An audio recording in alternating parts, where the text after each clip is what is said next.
ಗೆಲುವಿನ ಮಾಲೆ ಧರಿಸಿರುವ ಕುಸ್ತಿಪಟುಗಳಿಗೆ ಹಾಗೂ ಮಾಜಿ ಪೈಲ್ವಾನರನ್ನ ಸನ್ಮಾನಿಸಿ ಗೌರವಿಸಿದ್ದಾರೆ. ನಾವು ಹಳಿಯಾಳ ತಾಲೂಕಿನಲ್ಲಿ ರಾಜ್ಯ ಮಟ್ಟದಷ್ಟೇ ಅಲ್ಲ, ರಾಷ್ಟ್ರ ಮಟ್ಟದಷ್ಟೇ ಅಲ್ಲ, ಅಂತಾರಾಷ್ಟ್ರ ಮಟ್ಟದ ಕುಸ್ತಿ ಮಾಡಿದರೂ ನಾವು ಬೆಂಬಲವಾಗಿರ್ತೇವೆ ಅನ್ನತಕ್ಕಂಥ ವಿಷಯವನ್ನು ನಮ್ಮ ಹಳಿಯಾಳ ಹಾಗೂ ಅಳ್ನಾವರ ತಾಲೂಕಿನ ಎಲ್ಲ ಮಾಜಿ ಪೈಲ್ವಾನರು ಸಲಹೆಯನ್ನು ಕೊಟ್ಟಿದ್ದಾರೆ. ಹಾಗಾಗಿ ಬರುವಂಥ ಸಮಯಗಳಲ್ಲಿ 2025 ಹಾಗೂ 2026ನೇ ಸಾಲಿನಲ್ಲಿ 10 ಬುಲೆಟ್ಗಳು, ಥಾರ್, ಟ್ರ್ಯಾಕ್ಟರ್, ಸ್ಪ್ಲೆಂಡರ್, ಸ್ಕೂಟಿಗಳನ್ನು, ಬಹುಮಾನಗಳನ್ನು ಇಟ್ಟು 4 ರಿಂದ 5 ಕೋಟಿ ರೂಪಾಯಿ ವೆಚ್ಚದಲ್ಲಿ ನಾವು ಸ್ವತಃ ರಾಜು ಮಾರುತಿ ಪೇಜೋಳಿ ಅವರು ನಮ್ಮ ಸ್ವತಃ ನಾನು ಈ ತಾಲೂಕಿಗೆ, ನಮ್ಮ ಅಳ್ನಾವರ ತಾಲೂಕಿಗೆ ಹಾಗೂ ಈ ರಾಜ್ಯಕ್ಕೆ, ಈ ದೇಶಕ್ಕೆ ಈ ವ್ಯವಸ್ಥೆಯನ್ನು ಮಾಡಿಸಿಕೊಡ್ತಾ ಇದ್ದೀನಿ. ಹಾಗಾಗಿ ಈ ಹಳಿಯಾಳ ತಾಲೂಕು ಹಾಗೂ ಅಳ್ನಾವರ ತಾಲೂಕು ಎಲ್ಲರೂ ನನಗೆ ಬೆಂಬಲವಾಗಿದ್ದಾರೆ.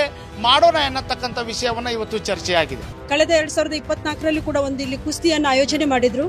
ಅದಕ್ಕೂ ಕೂಡ ಸಾಕಷ್ಟು ಅವರು ಪ್ರೋತ್ಸಾಹಗಳನ್ನ ನೀಡಿ ಆ ಒಂದು ಏನು ಕುಸ್ತಿ ತರಬೇತಿ ಇರ್ಬೋದು, ಇಲ್ಲ ಕುಸ್ತಿ ಆಟ ಇರ್ಬೋದು, ಇದೆಲ್ಲ ಯಶಸ್ವಿಯಾಗಿ ನಡೀಲಿಕ್ಕೆ ಅವರು ತುಂಬಾ ಪ್ರೋತ್ಸಾಹವನ್ನು ಕೊಟ್ಟಿದ್ದಾರೆ. ಎಕ್ಸಾಂಪಲ್ ಆಗಿ ಹೇಳ್ಬೇಕಂತ ಹೇಳಿದ್ರೆ, ಇದು ಕುಸ್ತಿಪಟ್ಟುದಿರ್ಬೋದು. ನಮ್ಮದೇ ಊರಲ್ಲಿ ಸುಶೀಲ್ ಕಮ್ರೇಕರ್ ಅಂತ ಹೇಳಿ ಅವರು ಕಬಡ್ಡಿ ಪ್ಲೇಯರ್. ಅವರಿಗೂ ಕೂಡ ಅವ್ರ ಮನೆಗೆ ಹೋಗಿ ಭೇಟಿ ನೀಡಿ ಅವರ ಕಷ್ಟ ಸುಖಗಳನ್ನು